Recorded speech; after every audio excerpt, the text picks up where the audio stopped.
From Hollywood, it's time now for... Johnny Dollar. This is Betsy Walker, Mr. Dollar. I'm up and around. Yes, thanks for calling. Have any time this morning? I think so. If possible, I'd like to come over to your apartment again and take an inventory of the gifts that Sheldon Forbes sent you. That'll be all right, sure. About an hour? Sure. I couldn't sleep much last night thinking about all this. I mean, he stole that money because of me. You mustn't feel that way, Miss Walker. He knew what he was doing. You had no part in the theft. I have the gifts. Well, we may have to take those away from you. I don't mind that. You said he tried suicide. How is he this morning? I just talked to the hospital. He's going to be all right. But he has to go to prison? Yes. Funny world, Mr. Dollar. Yeah.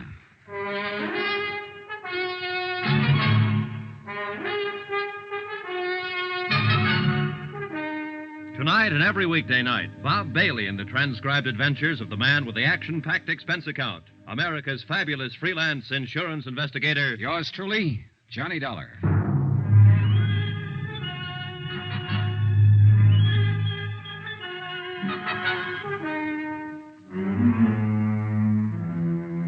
Expense account submitted by Special Investigator Johnny Dollar to the Continental Adjustment Bureau, 418 Elizabeth Avenue, Hartford, Connecticut. The following is an accounting of expenditures during my investigation of the Forbes matter. More expenses, items 11 to 16. $78.40. Cab fares, meals, accounting services, legal services, cab fares, and more cab fares. I made a comprehensive inventory at Betsy Walker's apartment and spent the rest of the day tracking down the places where the items had been purchased and ascertaining their retail values. Total, $2,780 worth of gifts, bought with stolen money. Betsy Walker also told me that Sheldon Forbes had made appointments to meet her at various times at very expensive restaurants in New York. She had never once kept any of these appointments, but a check with the Waldorf, 21, the Stork, and several other places revealed that Forbes had always made elaborate arrangements to entertain her. His restaurant bills came to $835. The florist bill, $670.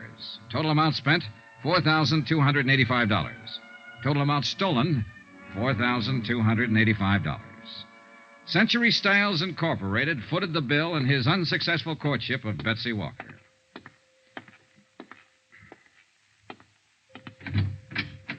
Hello. Hi. Remember me, Forbes? Sure, insurance man. Well, what now? How do you feel? Okay. You saved me, didn't you? I suppose so. Why? Same reason you'd save a man who was dying. You know what I've been doing? What? Answering the questions you wouldn't answer. I met Betsy Walker.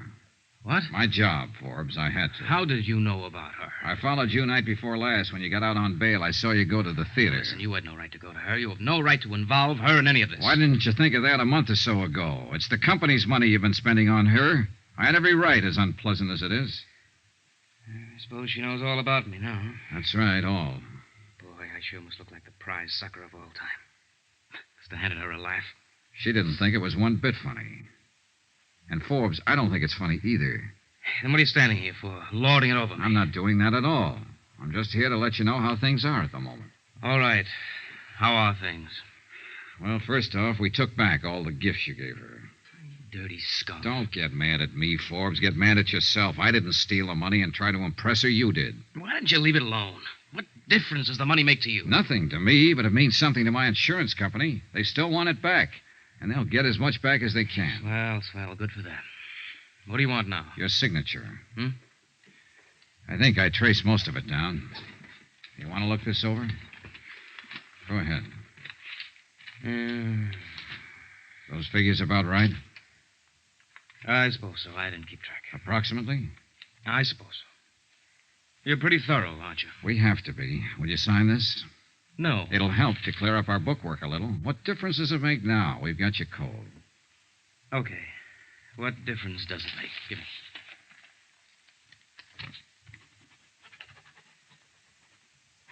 Okay, thanks. That's all it means to you, isn't it? Hmm? Dollars and cents.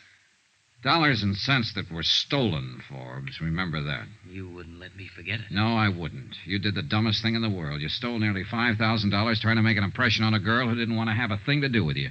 You went about it wrong from top to bottom. You've acted like the great stone face ever since you've been found out. You wouldn't bother telling me about it. I had to go out and find out myself. Off the record, Forbes, what'd you do? See her on the stage one night?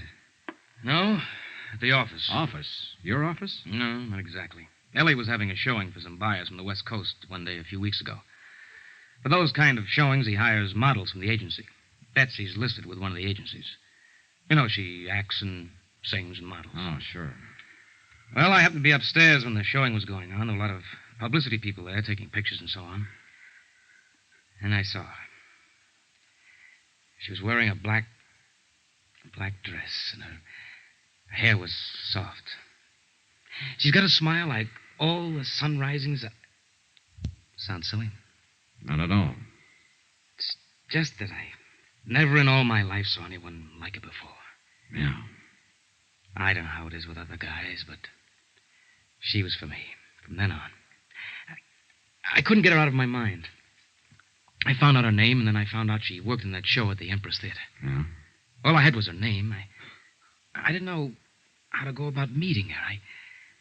I just didn't know. You figured a little money might attract her to you. I've heard that's the best way to do it. It's one way. Not the best way, kid. Probably not. The best way I could think of. What did you think about taking the money? I thought I'd be able to stick it back. Well, I guess I really didn't think much beyond just meeting her. Having her look at me the way I wanted her to look at me. What? It was the wrong way to go about it, sure. But then did you ever think of my alternative? I'd thought of it. I pictured myself knocking on her door one night, and I could see her answering it. "I'm Shelley Forbes, Betsy," I'd say. "Clothes don't make the man," I'd say, while she sort of took in my tweed suit and the only coat I've got to my name. "Listen," I'd say, "I got an 8x10 apartment over on 59th Street. The halls always smell like cabbage, but I'm a heck of a fine guy. And I drive a 1946 Ford that misses a little, but it's good enough for us." And then I'd say, "Why don't you toss on your mink, and we'll go over to my dump, and we'll have a bottle of beer, and I'll tell you how much I love you. How about that?" Some alternative, huh? She makes more money in an hour than I make in a week. I couldn't even afford to keep her in cigarettes. Lord, I wanted her like nothing in my whole life.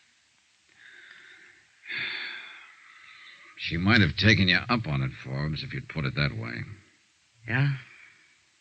What makes you think so? She wasn't impressed by any money or any gifts. More than that, I met her. She's a pretty nice girl. Yeah. Up until the time I talked with Sheldon Forbes in the hospital, I'd always had my doubts about love happening at first sight. After my talk with him, I was convinced that it could and did happen to him. I was sorry that he didn't know quite how to handle it. I was also wondering, if I'd been in his shoes, would I have done the same thing?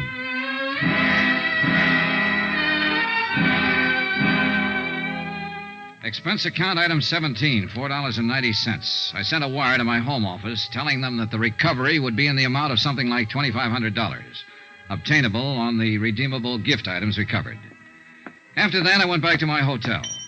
I was surprised to find Betsy Walker waiting in the lobby. Hello, Mr. Dollar. Why, hello. I was afraid you might leave town. I wanted to talk to you. Sure, you just caught me. I was going upstairs and pack. What is it? Could we have a drink or something? Sure.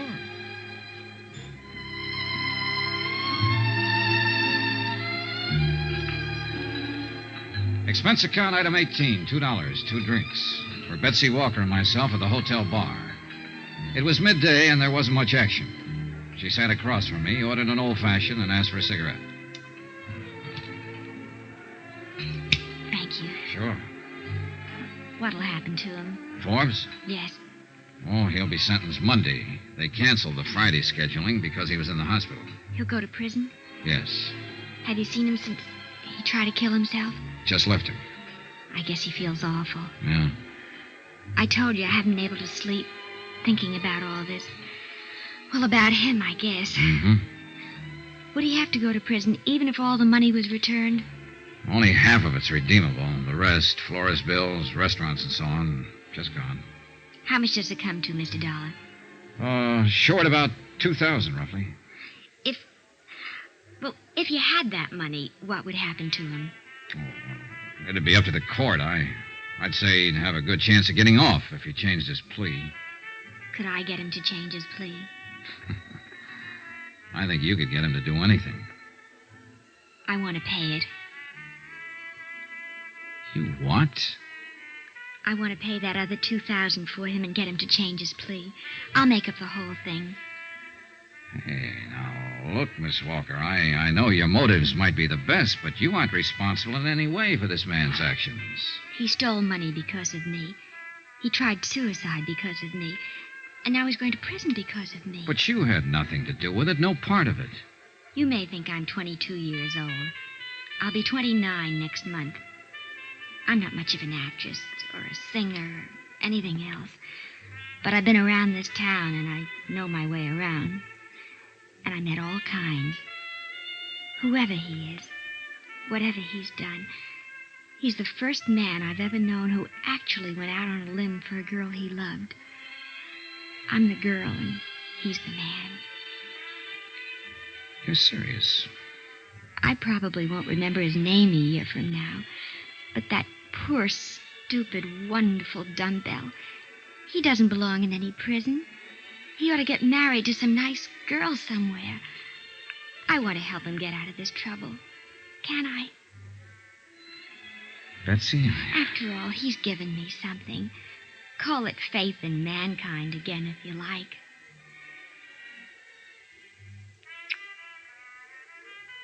What's the kiss for? What you just gave me, Betsy. Faith.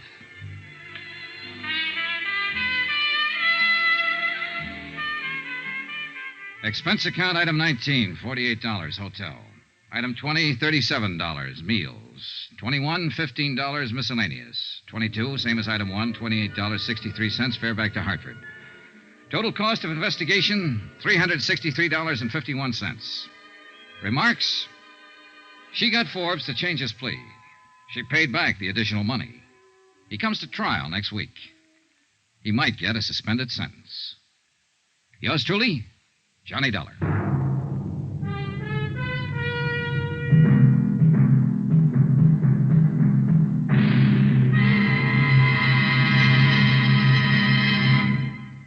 Remember, there'll be another intriguing story for you beginning next Monday night. Next week, a trip south of the border where the flashing eyes of a dark-haired senorita spells plenty of, well, believe me, romance and trouble can go hand in hand. Join us, won't you? Yours truly, Johnny Dollar.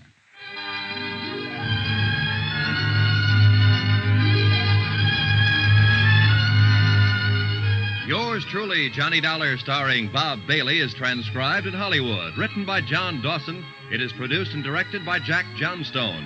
Heard in this week's cast were Lillian Baeff, Sandra Gould, Jack Edwards, Herb Ellis, James McCallion, Parley Bear, John Stevenson, Howard McNair, Bob Bruce, and Junius Matthews. Musical supervision by Amerigo Marino. Be sure to join us on Monday night, same time and station, for another exciting story of yours truly, Johnny Dollar. Roy Rowan speaking.